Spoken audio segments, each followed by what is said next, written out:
Morgan Stanley has just released a note on Lupin whereby they are saying that according to the management, FDA has classified all the 4 observations as voluntary action initiated, which generally are benign and does not classify into a warning letter. So unlikely that this will be transferred into a warning letter. I think that's the reason why Lupin has recovered. Let's just pull up the name. It was around the 1301, 1302 mark. And right now it's at about 1360. So a good 50-60 point recovery. In fact, from the day's low, we've seen a recovery of almost 70 odd points. That's a very strong recovery. But we'll wait and watch. I mean, observations are there. Markets knew about the observation, and that's why the name felt. Morgan Stanley flashes at the bottom of your screen. Let's just stick focus on pharma. We have a perspective coming in now from Angel Broking. Sarabjit Kaur is joining us live. Sarabjit, what's your view on the new Form 483 that they have got for their other facility? See, I don't think the observations are very severe in nature, and also I think it can get resolved faster. And even in the worst case scenario, even though it's one of the largest facilities, I think worst case scenario, the impact on EPS could be the extent of max to max 10%. So that's what the stock has reacted today. So I don't think there should be too much of a damage on back of that actually. Right, but markets are fearing that Lupin, such a big company for 12-15 years, they have always not got such issues coming in, and that's the reason why they have grown so fast. Now there is some problem over there. So do you think that's a bigger worry? What should be the multiple that it should get, what it was getting earlier versus what it was getting earlier? See, it's not that they have never got 483s. Earlier also they had got 483 for their Goa plant, and also it's not true that it has not come above all those 483 observations. It's a part and parcel of the normal pharma business. So it's I don't see it as a very serious concern. As far as the multiples are concerned, yeah, when Sun Pharma got into 483 and its facilities were under scrutiny because of warning letter and other things, Lupin and Aurobindo was touted as those two stocks which were so-called safe from US FDA, and hence they were getting multiples higher than, in fact, Lupin was getting multiples in the range of what Sun Pharma was commanding earlier. We felt at that point it was unjustified, because just to give a premium because your facilities are safe in comparison to other is not the right way to invest in any business model, because these are events which happen on every company and it happens at a frequency which you can't predict actually. So the only safeguard is valuation. So only way you can safeguard is not by giving a premium to a company, but by buying the stock at a cheaper valuation. So the stock has correctly significantly from a higher position just to adjust to the valuation. So my call in the stock is that it is adjusted to the valuation of around FY 17 numbers. So if I look at from FY 17 numbers perspective, the upsides are hardly not more than 5 to 6% actually. Given the correction that has happened today actually. So from that perspective, I believe that stock is fairly poised, and only a long-term investor who's looking beyond 2 to 3 years should take an entry. Otherwise, we don't foresee much of a upside in the stock. So my assessment is the stock is at fair valuation, and more than Lupin, I think people should get into Dr. Reddy and Sun Pharma. Those are attractively valued in terms of, if you look at Sun Pharma, the price to book is 3.8, and the company is yet to get the benefits out of Ratbaxi integration, synergies and other stuff. So I guess there is a potential in Sun Pharma vis-a-vis Lupin. So the trade is better off at Sun Pharma, I guess. So because Lupin is still, I mean, US FDA nonetheless, but the valuations there is currently near fair zone. So I don't see, from a valuation perspective, I don't still see, neither a downfall from here on, neither a big upside from here on.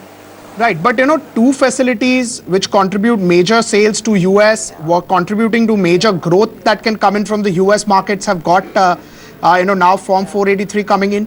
Don't you think that one should just stay away from this despite it trading at fair valuation? I didn't get into buying the stock. I said Dr. Reddy and Sun Pharma are better bets right now actually. Right, as far as the sector is concerned, how does one price in the US FDA issue? Because every day, either for a mid cap company or for a large cap company, you're getting some incremental negative news. Yeah.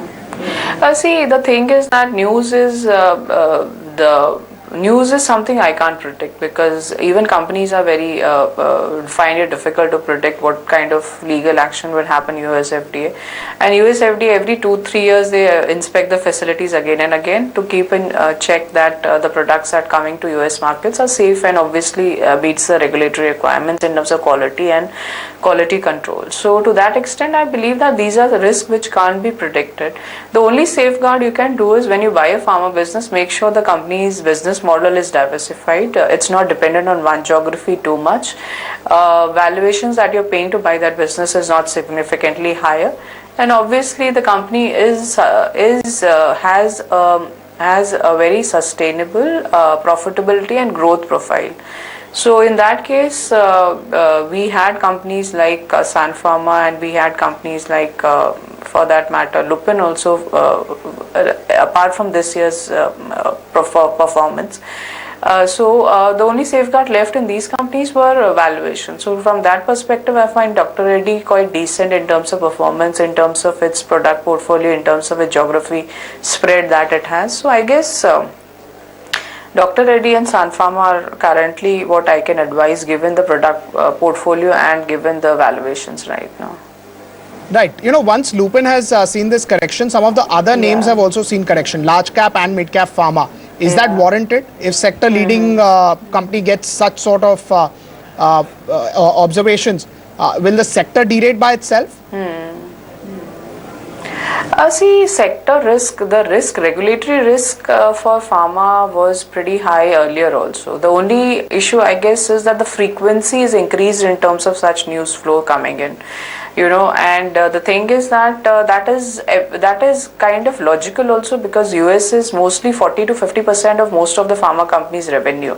So to that extent, even capex that's happening, even the number of manufacturing facilities dedicated to US is increasing. So obviously inspections are increasing, facilities are increasing, and hence you have a lot of news on 483s and other observations.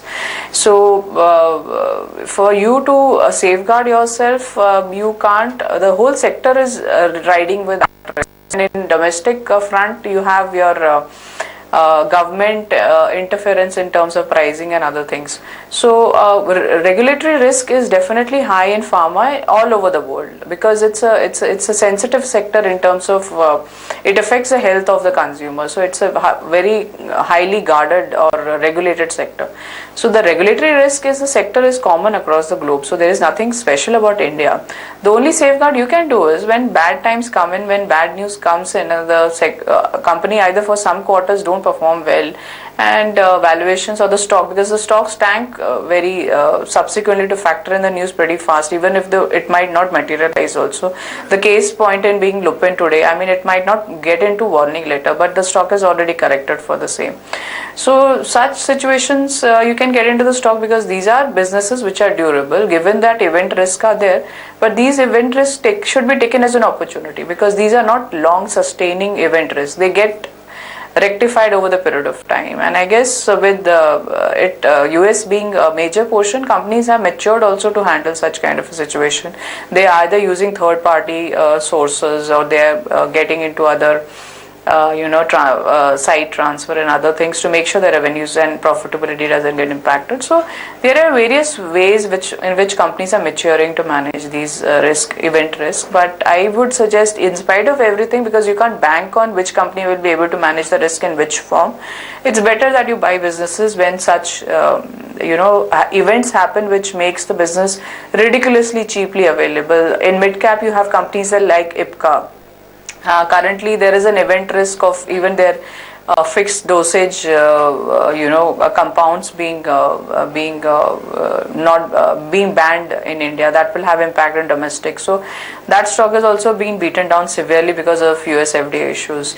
The company is committed, and probably they will get on track probably next year, or max to max FY18. I think these are the opportunities which investor can utilize to get into such companies, because at that point the stocks are actually available very cheap. So those are the only ways you can play this event risk, because otherwise there is no way out to point out. So best way is to go by classic way of investing. You buy them cheap, and when they reach their fair valuation, irrespective of whether they have a potential or or they don't have, you can cash it out of these stocks and make sure that you are into stocks which are value picks for in the space.